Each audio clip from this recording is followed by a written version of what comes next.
Riau di padu celana dan peci hitam.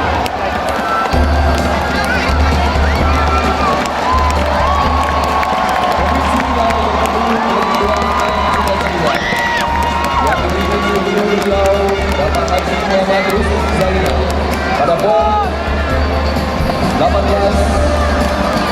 Riau masuk, dan pada pon ke-17 Riau masuk dalam 10 besar perolehan medali.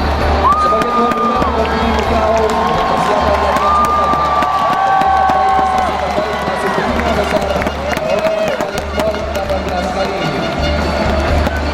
Kontingen Riau mengikuti seluruh cabang olahraga dan mereka adalah sang juara dari atlet-atlet kabupaten dan kota